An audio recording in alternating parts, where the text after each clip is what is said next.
habis minum antibiotik 2 hari udah sembuh dok, enakan. Boleh nggak saya stop dok? Ya, nah gitu. Itu pertanyaan yang sering ya. Sering. Boleh. Boleh diminum meskipun tidak harus sampai habis. Nggak ada antibiotik digunakan sampai misalnya 30 hari, itu nggak ada. Kalau sudah terjadi resisten sendiri itu bahayanya sampai seberapa sih dok? Kalau kita sakit ya, jangan buru-buru kita minumnya antibiotik.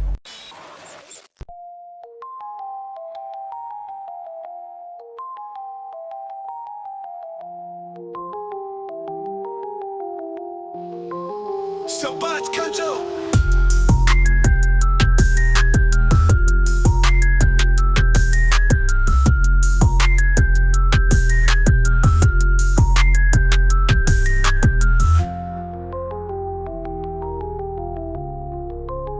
Sobat Kanjo. Sobat Kanjo.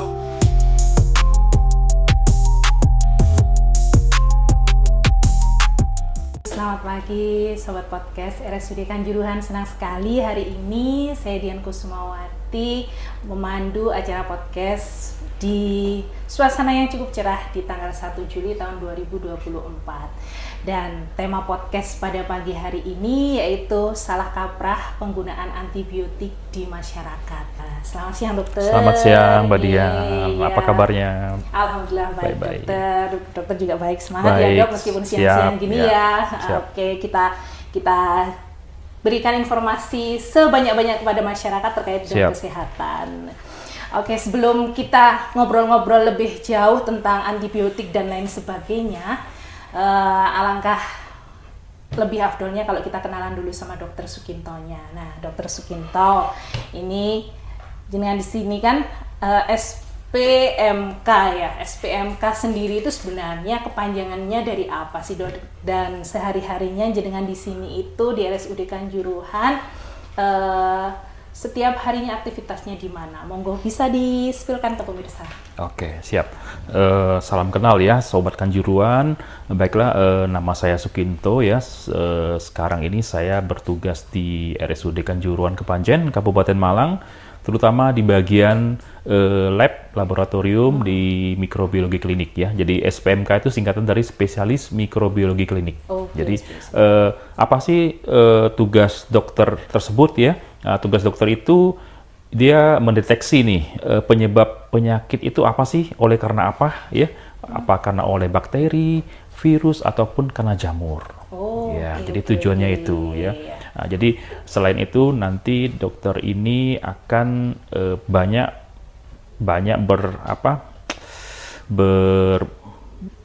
istilahnya tuh berhubungan dengan hasil-hasil kultur biasanya ya. Bisa kultur darah, sputum ya, kultur pus ya, maupun kultur urin ya. Itu yang beliau akan menanganinya ya. Jadi kesehariannya persisnya itu di bagian laboratorium ya dok. Betul, di RSUD. Nah pemirsa, Dokter Sukinto ini sehariannya aktivitasnya di RSUD yaitu di bagian laboratorium. Kalau jenengan memang mau konsultasi apapun terkait dengan hasil lab bisa ini menghubungi beliau, jago banget ini, ahlinya banget ini. Siap. Oke. Sekarang kita langsung masuk aja ke temanya ya dokter, tentang antibiotik nih ya, yang memang punya kecenderungan salah kaprah di masyarakat dalam hal pemakaian antibiotik, karena memang secara ya tidak bisa dipungkiri juga bahwa sebenarnya antibiotik ini kan gampang banget kita mendapatkannya ya. Kita mau beli tanpa persepan pun sebenarnya bisa di toko-toko obat, bisa di apotek juga kita bisa dapat dengan mudah. Nah, sebelum kemana-mana ini dok, sebenarnya antibiotik sendiri itu apa sih dok? Baik, antibiotik itu merupakan dari asal katanya ya, kita coba ya, itu antibakterial. Jadi khusus untuk pasien dengan infeksi bakteri. Nah, ada lagi istilahnya itu anti jamur ya. Anti jamur itu untuk pasien dengan infeksi jamur biasanya ya. Ada lagi antivirus, itu anti untuk infeksi virus. Anti parasit juga ada nanti ya. Beda-beda ya. Anti parasit ini biasanya untuk kasus-kasus infeksi cacing ya. Nah, itu ada ya. Terus itu. kira-kira si antibiotik ini ada sejarahnya nggak dia muncul kan ya, nggak mungkin Iya, tiba-tiba muncul. betul. Jelas mesti ada sejarahnya toh. Dia dimunculkan itu karena apa gitu kan ya, ada ya Betul, dok betul. kira-kira. Ada. Bisa diceritakan dok? Nah, antibiotik ini kita bilang dia suatu senyawa ya. Bisa dibilang itu senyawa organik ya. Jadi asal muasal munculnya antibiotik ini kita harus berterima kasih dulu nih sama namanya Bapak Fleming. No. Nah, Bapak Siapa Fleming. itu, Dok? Bapak Fleming itu adalah ahli mikrobiologi Oh iya. dari iya, iya. Inggris. Oke. Nah, penemuan beliau yang paling terkenal ya, Iya. seabad raya ini adalah penemuan namanya antibiotik namanya penisilin. Oh. Nah, awal mulanya iya. itu ya si penisilin itu. Jadi penisilin. Nah, jadi gini, penisilin ini ditemukan dipublikasikan ya di tahun 1928. Jadi kira-kira tahun 30-an ya, Iya, penisilin itu. Nah, asal muasal timbulnya penisilin ini adalah asalnya gini ya. Jadi si Fleming ini waktu itu lagi di laboratoriumnya, dia ini mau liburan. Iya. Liburan. Jadi semua bakteri yang sudah ditanam dia di agar plate itu ditaruh di mejanya. Oke. Jadi dia pergi liburan. Saya liburan aja dah, dia bilang. Nah, pas dia pulang dari liburan, dia ngelihat di agar plate itu kok bagian yang saya tanam bakteri kok bersih. Oh. Kok bersih di bagian itu. Jadi kayak zona hambatnya kok hilang, kok bersih, nggak ada bakterinya. Ternyata yang tumbuh di situ adalah jamur. Namanya Penicillium rubens. Penicillium rubens inilah yang membentuk namanya antibiotik untuk membunuh bakteri yang di sekeliling itu. Nah, diteliti lebih lanjut lagi, ternyata dia menemu namanya penicillin G. Atau kita bilang juga dengan namanya benzyl penicillin. Itu penicillin pertama kali ditemukan. Nah, tahun 1945 dia dapat hadiah Nobel. Si Alexander Fleming ini ya. Nah, antibiotiknya itu jadi digunakan luas untuk pasien dengan infeksi kencing nanah dan infeksi yang lainnya. Jadi banyak sekali. Waktu itu kan lagi zaman perang ya. Iya, betul. Itu banyak luka-luka segala infeksi, pakai obat itu kayak obat dewa. Sembuh semua. Sembuh. Nah, jadi hebat sekali. Iya, betul. Ternyata sebelum penisilin ditemukan, ada lagi tahun kira-kira 1910-an, 1910 sebelumnya ada namanya Salvarsan. Salvarsan. Tapi Salvarsan itu di tahun 1920 sudah resisten langsung. Oh, gitu. Nah, habis itu penisilin ditemukan di tahun 1920-an, 1940-an itu sudah resisten. Oh, Nggak bisa gitu lagi ya, Dok, dipakai. ya? Wah, Makanya, serem juga ya. betul, semakin antibiotik baru ditemukan, itu cepat resistennya. Dalam hitungan tahun cepat resistennya. Dan antibiotik terakhir kali ditemukan yang terbaru ini tahun 1987. Habis itu tidak ada lagi penemuan antibiotik yang baru. Oh, gitu. Makanya sangat berbahaya sekali antibiotik itu kita gunakan karena nggak ada lagi pilihan yang lain. Sudah mentok itu sudah. Ya, tahun 1990-an itu sudah stop. Tidak ada lagi penelitian untuk antibiotik. Nah, jadi antibiotik yang kita gunakan sekarang ini antibiotik zaman dulu. Zaman dulu sebenarnya ya. Zaman dulu, tahun 40-an, 30-an, 60-an Oh itu. gitu sebenarnya ya. Nggak ada berarti ya antibiotik yang baru lagi yang Nggak ada lagi. dimunculkan. Nah, Terakhir jadi ya terakhir tahun 1987 itu adalah golongan antibiotik namanya lipopeptida. Nah, lipopeptida ini contohnya adalah seperti antibiotik daptomycin. Ya, antibiotik yang terkenal itu namanya glikopeptida, yaitu vancomycin. Itu vancomycin sudah ditemukan tahun sebelumnya. Jadi bukan hal yang baru. Sebenarnya. Oke. Jadi Terus, begitu cepatnya resistensi antibiotik ya, iya, kita iya, harus waspada ya. Sebenarnya ya bahaya juga ya kalau Bahaya. kita benar-benar nggak tahu gitu ya dok ya. Betul. Oke. Dan sebenarnya antibiotik sendiri itu kapan sih dok kita boleh pakai antibiotik kalau tahu bahwa sebenarnya antibiotik itu Cepat sekali resisten. bisa jadi pisau bermata dua tadi ya dok. Itu sebenarnya kapan sih sebenarnya antibiotik itu boleh kita pakai gitu? Baik. Jadi untuk antibiotik ini ada namanya terapi ya, terapi kita bilang ya. Ada namanya, kita bagi 3 aja yang luas, yaitu terapi profilaksis, biasanya untuk kasus-kasus pembedahan. Kita kasih antibiotik untuk profilaksis, mencegah terjadinya dia infeksi ya pasca bedah. Kemudian yang kedua adalah terapi antibiotik empiris. Nah, empiris itu berdasarkan kondisi pola kuman di rumah sakit, atau berdasarkan kondisi apa sih antibiotik yang cocok buat pasien ini. Jadi hanya menebak-nebak saja. Jadi biasanya kalau kita ke dokter berobat, gitu periksa berobat, itu terapi empiris. Jadi berdasarkan kira-kira berdasarkan keluhan pasiennya apa, berarti kira-kira ini aja gitu. Betul. Misalnya kita datang dengan keluhan, "Dok, saya demam berapa hari?" "Sudah 5 hari, Dok." "Batuk?" "Iya." "Dahaknya kuning, Dok." Ya kan? "Pileknya kuning, Dok. Badan rasa nggak enak, Dok." Nah, dokter bisa menyimpulkan, wah kayaknya dia infeksi bakteri nih. Infeksi bakteri, harus saya kasih antibiotik nih orang nih gitu sama dokternya. Nah, kemudian dokter milih antibiotiknya apa. Misalnya dikasih, udah saya kasih ini aja lah, Cefiximnya lah gitu kan. Cefixim atau amoxicillin aja lah saya kasih. Nah, pas pasien itu minum, "Berapa lama, Dok, saya minum?" "Harus sampai habis," katanya. Ya kan, harus sampai habis. Iya, biasanya gitu, Dok. Memang anjurannya sampai habis gitu. Kalau minum antibiotik tuh, ya setahu saya juga, masyarakat juga pada umumnya kan bilangnya gitu. Pokoknya kalau minum antibiotik, usahakan sampai habis. Jangan sampai nyisa gitu. Betul. Sebenarnya itu maksudnya apa? Baik. Jadi kalau penggunaan terapi antibiotik untuk empiris, itu kita kasih waktu. Ya, biasanya itu antara 3 sampai 5 hari. 3 sampai 5 hari. Stop. Habis itu stop. Nggak boleh lagi kita lanjut sampai 10 hari, 20 hari. Itu sudah nggak boleh. Nggak boleh. Jadi maksimalnya sampai 5 hari itu? Maksimal itu ya. Maksimal ya, kalau memang belum sembuh-sembuh ya. Nah, kemudian boleh nggak, Dok, kalau seandainya kita menggunakan antibiotik, misalnya saya minum antibiotik nih 2 hari, habis minum antibiotik 2 hari, udah sembuh, Dok, enakan. Boleh nggak saya stop, Dok? Ya, gitu. Itu pertanyaan yang sering ya. Sering. Boleh. Stop. Boleh.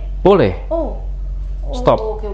Nah, jadi istilahnya begini, kalau penggunaan antibiotik itu, kita minum antibiotik, bakteri jahat menyebabkan kita sakit juga ikut mati, bakteri sehat juga ikut mati.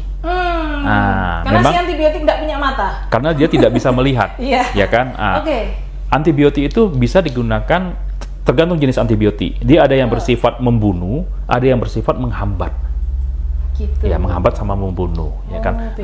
Beda. Nah, jadi kalau kita minum antibiotik, bakterinya mati semua, ya kan? Nah, jahat mati, sehat pun mati. Nah, kalau seandainya kondisi badan kita ada bakteri yang mutan, dia bisa bermutasi bakteri. Dia bisa mutan. Jadi kalau dia mutan, jadi dia juga ikut di dalam kelompok bakteri yang jahat itu, ya kan? Dikasih minum antibiotik, kelompok yang jahat itu mati, tapi ada 1 atau 2 bakteri yang mutan. Jadi dikasih antibiotik itu, dia udah nggak mempan. Nah, dikasih lagi antibiotik, dia tambah banyak. Dia nggak bisa mati, tapi tambah banyak. Tambah banyak, otomatis ujung terjadi namanya antibiotik mutasi yang sudah resisten obat tersebut makin banyak. Nah, itu nama istilahnya metodenya selective pressure. Nah, jadi selective pressure. Jadi dia tambah banyak di situ, otomatis kita minum antibiotik itu udah nggak bisa kena lagi. Percuma, tambah banyak antibiotik, tambah hebat bakterinya. Karena dia ada namanya mekanisme pertahanan tubuh. Nah, itulah makhluk hidup. Jadi kalau di mikrobiologi klinik, kita bermainnya dengan makhluk hidup. Jadi semakin kita kasih obat, semakin kuat. Gitu ya? Gitu, dia semakin kuat, semakin mempertahankan diri supaya dia tidak mati. Tidak mati. Terus, jadi otomatis gitu sebenarnya ya, dokter. Jadi memang untuk antibiotik ini pada akhirnya kita simpulkan bahwa boleh diminum meskipun tidak harus sampai habis. Itu yang perlu kita tekankan ya di masyarakat. Makanya agak kontroversi. Masyarakat biasanya harus minum sampai habis sih, gitu kan ya. Nah, sampai sembuh, sampai habis. Kita minum antibiotik 2 hari, 3 hari, misalnya saya sudah merasa enakan, stop. Akhirnya kan persepsinya itu kan Kalau kita ndak habis minum antibiotik nanti bisa terjadi resisten, akhirnya ndak mempan minum antibiotik itu tadi gitu ya. Mungkin yang dimaksud tuh minum antibiotiknya kelamaan, terlalu lama, malah resisten. Oh, yang bikin resisten itu Minum malah antibiotik terlalu justru lama. Minum antibiotik yang terlalu lama. Betul, Oke, bukan kalau- tidak habis. Nah, ya kita minum 3 hari lah, 3 kali 1, 9 butir udah selesai. Berarti yang saat kita minum antibiotik dirasa memang badannya sudah enak, infeksinya sudah selesai, ya sudah bisa stop meskipun Betul, obatnya umpama dokter meresepkan oke 10 biji atau oke 15 biji, tapi sebelum itu selesai, sebelum itu habis, saat kita badan dirasa enak, kita bisa stop kapanpun gitu deh ya, meskipun baru diminum 2 hari 3 hari itu enggak apa-apa ya. Betul. Oke, siap-siap. Nah, jadi kalau untuk di rumah sakit ya, kita untuk pengobatan pasien infeksi kan kita kultur dari klinisi meminta kultur misalnya 1 kali. Iya. Nah, terus evaluasinya kultur lagi nggak? Enggak usah kultur lagi. Jadi kita evaluasinya berdasarkan apa? Berdasarkan klinis pasien. Iya. Klinis pasien gimana, membaik nggak dengan antibiotik misalnya. Si A. Hasil kultur ya, itu saya sudah masuk ke terapi namanya definitif. Ya kan, definitif itu sesuai dengan bakteri apa yang kita dapat, kemudian antibiotik apa yang masih sensitif dengan bakteri tersebut, ya kan. Nah, itu biasanya kalau untuk lama pengobatan itu 5 bisa 7 sampai 10 hari di perawatan. 7 sampai 10 hari. Nggak ada antibiotik digunakan sampai misalnya 30 hari, itu nggak ada. Kecuali kalau dia infeksi bagian ortopedi, bagian tulang. Nah, itu ceritanya beda lagi. Beda lagi kan ya. Itu Tapi normalnya kalau untuk terapi antibiotik yang definitif ini di antara ya 10 sampai 14 hari lah. Oke. 2 minggu lah maksimal ya di ruangan. Tapi kalau memang itu kan memang berdasarkan klinis, jadi kalau memang nanti dirasa memang kondisi lukanya memang dalam waktu 7 sampai 14 hari kok ndak sembuh-sembuh, ndak bagus-bagus, itu bisa ya antibiotiknya bisa ditingkatkan. Kita stop. Oh, gitu. Nah, kalau dia sudah masuk ke definitif, udah misalnya sudah 14 hari nih ya, sudah 10 hari, 14 hari, nggak ada perubahan nih ya, kita cut antibiotiknya, kita stop, karena sudah tidak bisa lagi, kita cari sumber infeksi yang lain pada pasien ini. Apakah ada masalah dengan pasien ini? Nah, kita butuh cari lagi sumber infeksi yang lain. Kita kultur lagi, kita lihat lagi bakterinya apa, kita ganti antibiotiknya. Jadi tidak usah pakai terus antibiotik itu, dipakai jangka panjang itu sangat berbahaya. Iya, malah justru ndak semakin membuat kita tambah baik, justru masalah yang seharusnya ndak timbul malah muncul, ndak bagus di tubuh kita. Betul, ya, jadi sangat merugikan. Oke, sebenarnya kalau sudah terjadi resisten sendiri itu bahayanya sampai seberapa sih, Dok? Kalau kita resisten terhadap antibiotik. Nah, jadi kalau sudah resistensi antibiotik terhadap tubuh kita, otomatis kita nggak punya pilihan lagi obat apa yang harus kita berikan. Jadi saat kita jatuh pada kondisi infeksi, tidak mempan sama sekali antibiotik, nah infeksi itu bisa membahayakan, bahkan mengancam jiwa kita. Gitu ya, Dok ya? Betul. Wow. Sangat berbahaya ya. Jadi kita pikir infeksi COVID zaman dulu hebat ya. Iya. Malahan resistensi antibiotik itu lebih hebat. Silent pandemi. Silent endemi. Silent endemi namanya ya. Bahkan kalau berarti jauh lebih berbahaya daripada waktu COVID kemarin. Cuma memang karena belum ada yang tahu bahwa sebegitu berbahayanya bahwa penggunaan antibiotik yang sembrono, yang tidak sesuai itu sampai ke mengancam jiwa sampai seperti itu. Iya, jadi lebih sangat merugikan. Di mana pertama pasien tidak bisa menentukan obat yang pas ya buat dia. Kemudian yang kedua, length of stay di rumah sakit panjang, ya kan? Biaya besar, ya kan? Jadi dampaknya dampaknya kemana-mana, gitu ya. Dia jadi lebih lama di rumah sakit, otomatis yang dikeluarkan energinya, finansialnya juga lebih, ya kan? Betul. Kalau kita harus ganti antibiotik lagi, ya otomatis cost lagi kan dia, Dok ya? Betul. Seperti itu. Gitu. Seru sekali. Ya. Selama ini mungkin gini, Mbak Dia, penggunaan antibiotik pada pasien misalnya dia sakit gigi ya. Nah, di masyarakat kita sering ketemu tuh. Sering itu. Sakit kepala, sakit gigi, minta antibiotik. Ya, kenapa hal itu bisa terjadi? Iya. Karena zaman dulu orang ke dokter gigi pasti dokter gigi kasihnya antibiotik Iya, dengan betul. obat nyeri. Iya. Kalau dia habis cabut gigi, Iya. ya kan? Nah, pasti mikirnya, oh obat ini nih yang bisa menyembuhkan saya sakit gigi, Iya. antibiotik ini. Betul Nah, sekali dokter. itu hal yang salah kaprah istilahnya, Nah, sesuai dengan tema kita ya, Iya, salah salah kaprah ya. kaprah, Jadi benar-benar. yang menyembuhkan dia sakit gigi ya udah obat sakit giginya itu namanya asam mefenamat misalnya, paracetamol, itu yang menyembuhkan dia sakit gigi, bukan antibiotik. Kalau di situ Gitu. ada inflamasi dok, umpama bengkak lah giginya, itu baru boleh dikasih antibiotik atau memang sebenarnya tidak perlu? Antiinflamasi aja, asam mefenamat aja cukup. Antiinflamasi cukup, berarti Iya. tidak perlu antibiotik pemirsa. Betul. Wah, ini benar-benar harus digarisbawahi, dikasih tanda seru panjang bahwa tidak semua penyakit itu selesai dengan antibiotik. Betul Iya sekali, kan ya, iya. seperti itu. Jadi kalau dia, kapan kita gunakan antibiotik? Kalau seandainya habis cabut gigi ya, cabut gigi, berdarah, ada nanah, bengkak, demam, Nah, periksa darah, darah putihnya naik, boleh kita baru. masuk antibiotik. gitu. Begitu. Makanya berarti ya benar sekali ya dokter, kalau kita itu tidak boleh, artinya memeriksa, mendiagnosa diri sendiri, ya kan, tanpa harus diperiksa, terus meresepkan ke diri sendiri, akhirnya syukur saja beli obat, apalagi yang namanya antibiotik, merasa bahwa dirinya di dalam tubuhnya ada infeksi, terus sudah beli amoksisilin kan itu, yang umum itu kan itu ya dok, kelas-kelasnya amok itu yang sering dikonsumsi masyarakat. Jadi ternyata sangat berbahaya kalau kita memang tidak benar-benar bijaksana dalam penggunaan obat gitu. Betul ya, sekali, ya, terutama antibiotik ya. Iya, betul. Nah, antibiotik juga kan kita bisa dapatkan bebas nih ya, di betul toko sekali. obat, di apotek itu bisa didapatkan secara bebas gitu Iya, ya. tanpa Nah, resep. padahal kita tahu dari kedokteran farmasi ya atau apoteker itu sudah mengkategorikan obat berbentuk ada warna bulatannya itu ya, Iya. ada warna merah, ada warna hijau, sama ada warna biru, ya kan? Nah, antibiotik itu pasti warnanya merah, Pasti warnanya merah. merah dan dalamnya tulisannya K, artinya obat keras. Iya. Obat ini tidak bisa diberi tanpa resep dokter. Harusnya. Harus pakai resep dokter. Iya. Tapi kenyataannya di masyarakat kita bisa mendapatkan amoxicillin, cefixim, cefadroxil dengan mudahnya.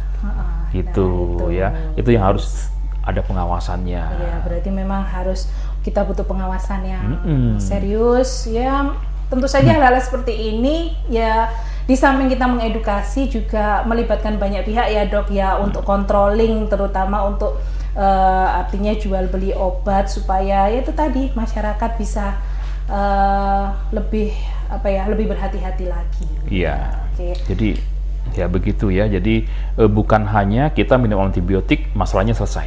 Yes, Ya. betul.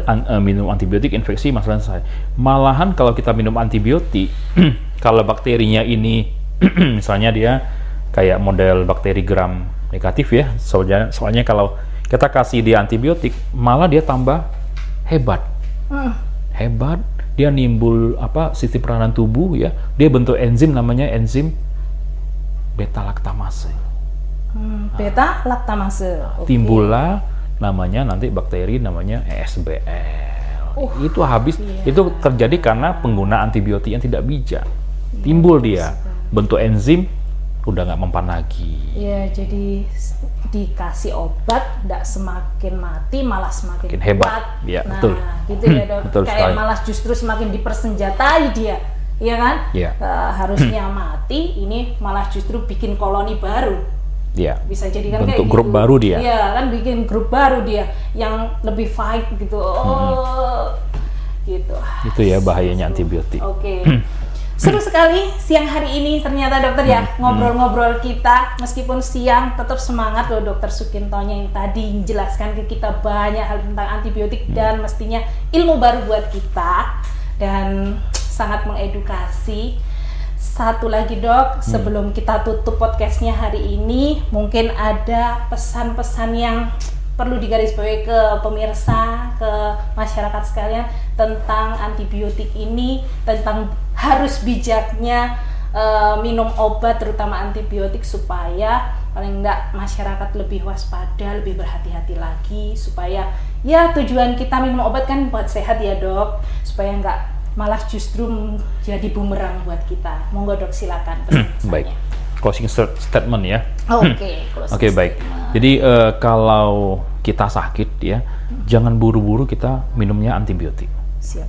Ya, pertama kita biarpun kita tidak ke dokter berobat ya, kita harus tahu saya sakitnya apa, keluhan saya apa. Jadi minum obat sesuai dengan keluhan kita saja dulu. Iya kan? Nah, habis itu kita baru kalau memang kurang tidak ada perubahan, kita bisa konsulkan ke dokter, ya kan? Nah, ke dokter, ke rumah sakit maupun bisa online. Sekarang kan bisa online, ya. Sekarang canggih semua serba online. Betul. Nah, kedua, antibiotik adalah obat pisau bermata dua. Hati-hati, ya. Semakin kita minum antibiotik, bukannya semakin sembuh, semakin baik, malah semakin buruk, semakin resisten bakterinya. Ya, itu harus kita perhatikan. Nah, ya semoga nanti kalau seandainya butuh informasi lebih lanjut ya, nanti bisa konsultasikan, bisa menghubungi bagian instalasi patologi klinik, khususnya mikrobiologi klinik ya, mungkin di situ ya. Nah, dan mungkin ini lagi satu kali lagi ya, ini satu hal lagi, ini penggunaan antibiotik di hewan ternak, peternakan. Nah, itu juga bisa memicu resistensi. Itu bahaya sekali. Itu malah kita nggak tahu, karena hewan ternak biasanya itu kalau kita ke peternakan pasti kasih antibiotik. Oh gitu. Nah, itu hewan ternak. Jadi kalau kita makan dagingnya atau apanya, ya kan, ataupun kondisinya kita berkecimpung di situ, itu kita bisa resistensi lagi. Itu cepat sekali. Itu yang tidak kita ketahui, yang tidak jelas. Hewan ternak dikasih antibiotik. Terus, supaya pertumbuhannya cepat kan? Oh iya, lebih cepat tumbuh, lebih cepat gemuk istilahnya. Oh iya, tujuannya gitu. Terus produknya hewan ternak itu kita konsumsi. Iya. Itu juga bisa beresiko menimbulkan resistensi ke diri kita. Sampai segitu ya dok? Betul. Itu masih diteliti, ya. Dan memang arahnya ke situ. Wah. Sekarang, ya begitu ya. Iya betul dok. Sayuran pakai antibiotik. Oh iya, disemprot-semprot itu. Nah, itu kalau sayuran biasanya mereka gunakan ini apa pestisida ya. Pestisida. Tapi kalau hewan ternak banyak yang menggunakan antibiotik. Oke. Gitu ya. Siap dokter. Wah, luar biasa dokter Sukinto. Harus diperhatikan. Terima kasih banyak untuk informasinya yang luar biasa ini, untuk edukasinya kepada masyarakat. Semoga terbuka ini ya. Pikiran kita semua bahwa memang poin utamanya adalah bijaklah dalam meminum obat. Jadi pada intinya kita harus bijak dalam mengkonsumsi obat, utamanya antibiotik, karena kita tahu bahwa antibiotik sendiri sangat mudah didapatkan. Jadi perlu pengawasan dari pihak terkait untuk pemakaian antibiotik sendiri gitu. Betul, ya dok ya. Oke. Karena mudah didapat, jadi konsumsinya jadi semakin tidak bisa terkontrol, padahal hanya sakit yang disebabkan oleh bakteri saja yang boleh diberikan antibiotik gitu ya dok. Karena kalau tidak, maka akan semakin membuat kondisi resisten. Nah, bahayanya resisten itu tadi, kita jadi tidak mempan obat, tidak mempan antibiotik sama sekali ya dok ya. Itu yang bisa menyebabkan infeksinya semakin menjalar kemana-mana, akhirnya sampai dengan kondisi sepsis kalau kita sebutnya ya di dunia medis ya. Itu kondisi sepsis inilah yang bisa mengancam jiwa. Seperti itu. Gitu ya dok, sepakat ya dok. Oke. Terima kasih dokter Sukinto untuk ngobrol-ngobrolnya siang hari ini, dan tetap sehat, tetap semangat untuk kita semua, dan semoga Allah senantiasa memberikan kebaikan-kebaikan kepada kita untuk waktu yang akan datang sampai akhir hayat. Sekian, terima kasih. Wassalamualaikum warahmatullahi wabarakatuh. Sampai ketemu di podcast kita selanjutnya.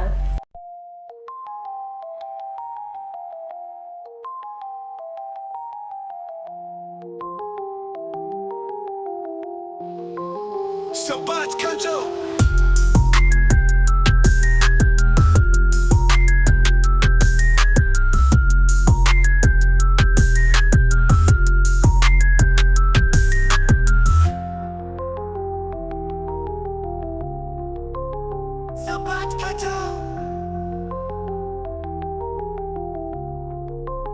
Sabat Kajo.